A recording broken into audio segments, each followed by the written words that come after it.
Hi friends, இன்றைக்கி ஒரு இன்ட்ரெஸ்டிங்கான வீடியோ பார்க்கலாம். ஃப்ரெண்ட்ஸ், நான் இப்போ உங்களுக்கு சாஹி பன்னீர் குருமா செஞ்சு காமிக்க போகிறேன். ரொம்ப டேஸ்ட்டாக இருக்கும். எல்லா சாதம் ஒயிட் ரைஸ்க்கும் நல்லாயிருக்கும். சப்பாத்தி, பூரி, நான் எல்லாத்துக்கும் ரொட்டி இதுக்கெல்லாமே தொட்டு சாப்பிட்றதுக்கு நல்லாயிருக்கும். பிரியாணிக்கும் சைட் டிஷ்ஷாக வச்சுக்கலாம். புலாவ் எல்லாத்துக்குமே ரொம்ப நல்லாயிருக்கும். சேனலை முதல் முறையாக பார்க்குறவங்க சப்ஸ்கிரைப் பண்ணுங்கள்.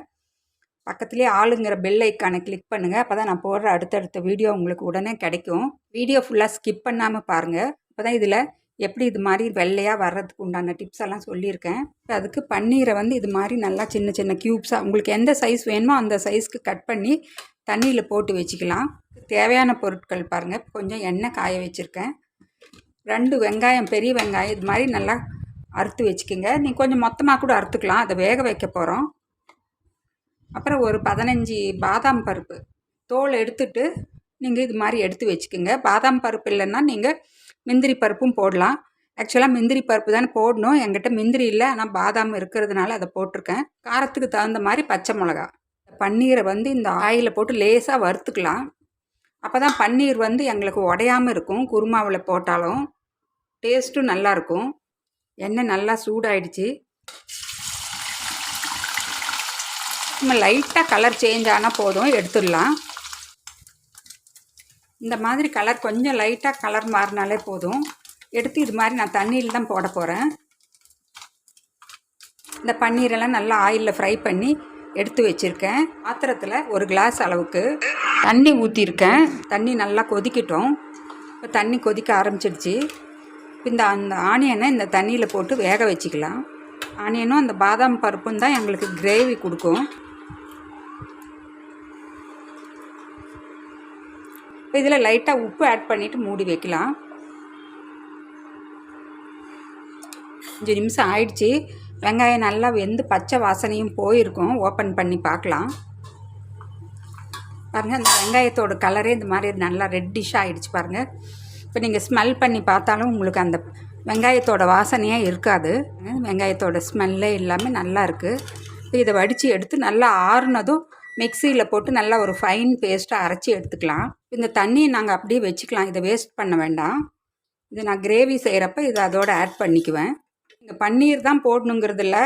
நீங்கள் எல்லா வெஜிடபிள்ஸும் போடலாம். கேரட்டு, உருளைக்கிழங்கு, பச்சை பட்டாணி, காலிஃப்ளவர், அது மாதிரி வெஜிடபிள் சாஹி வெஜிடபிள் குருமான்னு சொல்லி அது மாதிரியும் செய்யலாம். இது மாதிரி நல்லா ஆட்டி எடுத்துக்கிட்டேன். நல்லா பாருங்கள், இந்த மாதிரி ஒயிட்டாக தான் வரும். பாதாம் பருப்பு, முந்திரி பருப்பு பாதி பாதியும் இருந்தாலும் போட்டுக்கலாம்.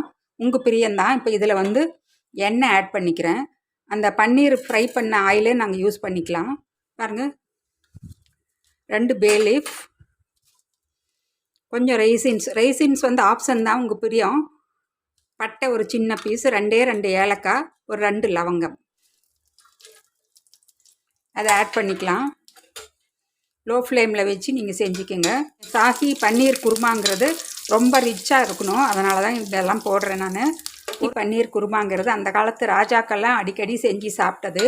நல்ல ப்ரோட்டீன், விட்டமின்ஸ் எல்லாமே பன்னீரில் நிறைய ப்ரோட்டீன் இருக்குது.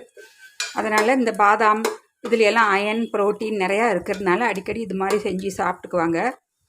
ஸ்டவ்வை நல்லா லோ ஃப்ளேமில் வச்சுக்கோங்க. இதில் கொஞ்சமாக இந்த இஞ்சி பூண்டு விழுது, ஜிஞ்சர் கார்லிக் பேஸ்ட் ஒரு 1/2 டீஸ்பூன் அரைச்சி வச்சுருக்கிற இந்த விழுதை ஆட் பண்ணிக்கலாம்.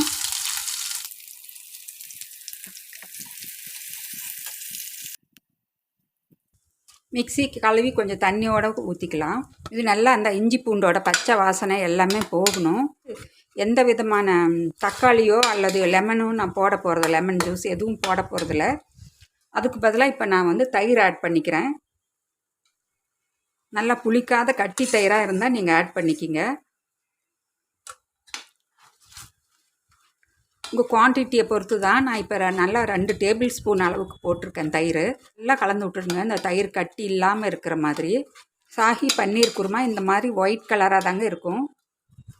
இது அந்த பச்சை வாசனை போகிற வரைக்கும் கொஞ்சம் நேரம் மூடி வச்சிடலாம். இதோட உப்பு ஆட் பண்ணிக்கலாங்க. ஏன்னா அளவு உப்பு. சுகர் ஒரு சிலர் போடுவாங்க. நான் அதுக்கு பதிலாக ரெய்சின்ஸ் போட்டிருக்கேன். சுகர் வேண்டியதில்லை. இதை மூடி வச்சு 1 நிமிஷம் கழித்து ஓப்பன் பண்ணி பார்க்கலாம்.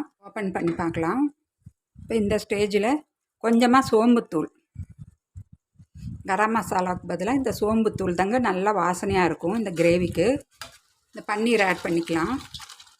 பன்னீர் நீங்கள் கட் பண்ணி அப்படியே டைரெக்டாக போடுறத விட இது மாதிரி கொஞ்சம் லைட்டாக ஃப்ரை பண்ணி போட்டு பாருங்கள், ரொம்ப டேஸ்ட்டாக இருக்கும். உப்பு செக் பண்ணிவிட்டு கொஞ்சமாக கஸ்தூரி மேத்தி இருந்தால் போட்டுக்கலாம். கஸ்தூரி மேத்தி இல்லாதவங்க புதினாவும் ஆட் பண்ணிக்கலாம், அதுவும் டேஸ்ட் ரொம்ப நல்லாயிருக்கும். இந்த ஷாஹி பன்னீர் குருமா ரெடி ஆகிடுச்சு. இப்போ நான் புதினா ஆட் பண்ணிக்கிறேன்.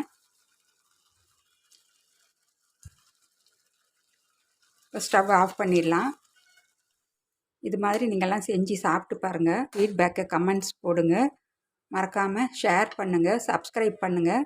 நான் மறுபடியும் அடுத்த ஒரு இன்ட்ரெஸ்டிங்கான வீடியோவில் உங்களை சந்திக்கிறேன். பாய்.